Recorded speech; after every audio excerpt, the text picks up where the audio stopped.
25,000 moments so dear. Saturday night, October the 16th, 1844. My dear Gerald, as half a loaf is better than no bread, so I hope that half a sheet of paper may be better than none at all, coming from one who is anxious to live in your memory and friendship. I should have redeemed the pledge I gave you in this regard long since, but occupation at one time and absence from pen and ink at another had prevented me. Forster has told you, or will tell you, that I very much wish you to hear my little Christmas book, and I hope you will meet me at his building in Lincoln's Inn Fields. If you should think at the end of the 4 rounds there are no more, that the said can't, in the language of Bell's life, comes up piping, I shall be very much the better for it. I am now on my way to Milan, and from thence, after a day or two's rest, I mean to come to England by the grandest Alpine pass that the snow may leave open. You know this place as famous of yore for fiddles. I don't see any here now, but there's a whole street of coppersmiths not far from this inn, and they throb so desperately and fitfully that I thought I had a palpitation of the heart after dinner just now, and seldom was more relieved than when I found the noise to be none of mine. I was rather shocked yesterday, I am not strong in geographical details, to find that Romeo was only banished 25 miles. That is the distance to Verona. The latter is a quaint old place, with great houses in it that are now solitary and shut up, exactly the place it ought to be. I went to see the old palace of the Capulets, which is still distinguished as a hat carved in stone on the courtyard wall. It is a miserable inn. The court was full of crazy coaches, carts, geese and pigs, and was ankle deep in mud and dung. The garden is walled off and built out.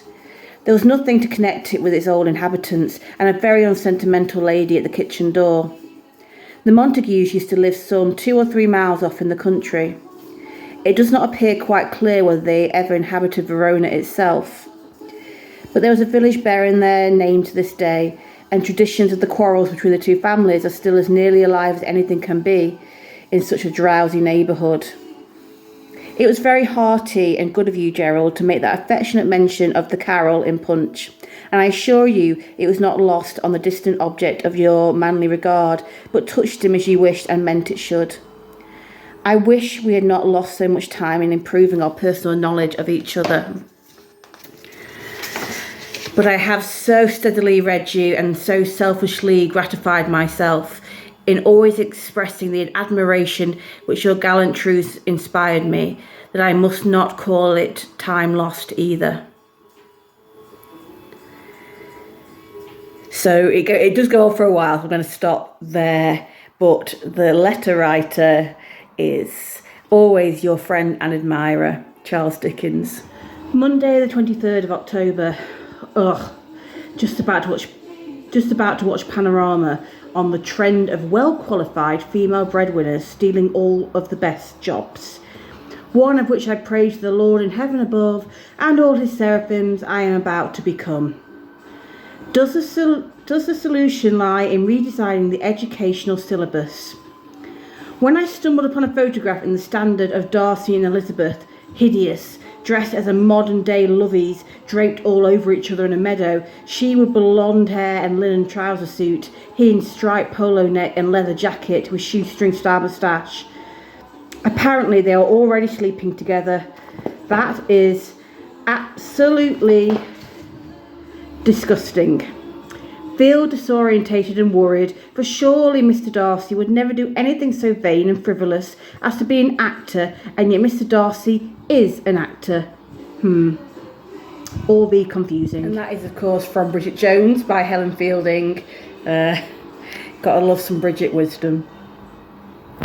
Friday the 29th of October, 1943. My dearest Kitty, Mr. Kleiman is out again. His stomach won't give him a moment's peace. He doesn't even know whether it's stopped bleeding. He came to tell us he wasn't feeling well and was going home, and for the first time he seemed really down. Mr. and Mrs. Van D have had more raging battles. The reason is simple. They're broke. They wanted to sell an overcoat and a suit of Mr. Van D's, but were unable to find any buyers. His prices were much too high. Some time ago, Mr. Kleiman was talking about a furrier he knows. This gave Mr. Van D the idea of selling his wife's fur coat. It's made of rabbit skin, and she's had it for 17 years. Mrs. Van D got 325 guilders for it, an enormous amount. She wanted to keep the money herself to buy new clothes after the war, and it took some doing before Mr. Van D could make her understand that it was desperately needed to cover household expenses. You can't imagine the screaming, shouting, stamping of feet and swearing that went on. It was terrifying. My family stood holding its breath at the bottom of the stairs in case it might be necessary to drag them apart. All the bickering, tears and nervous tension had become such a stress and strain that I fall into my bed at night crying and thanking my lucky stars that I have half an hour to myself. I'm doing fine, except I've got no appetite. I keep hearing, "Goodness, you look awful." I must admit they're doing their best to keep me fit. They're plying me with cod liver oil, brewer's yeast and calcium. My nerves often get the better of me, especially on Sundays. That's when I really feel miserable. The atmosphere is stifling, sluggish, leaden. Outside you don't hear a single bird, and a deathly, oppressive silence hangs over the house and clings to me as if it were going to drag me down into the deepest regions of the underworld. At times like these, Father, Mother and Margot don't matter to me in the least.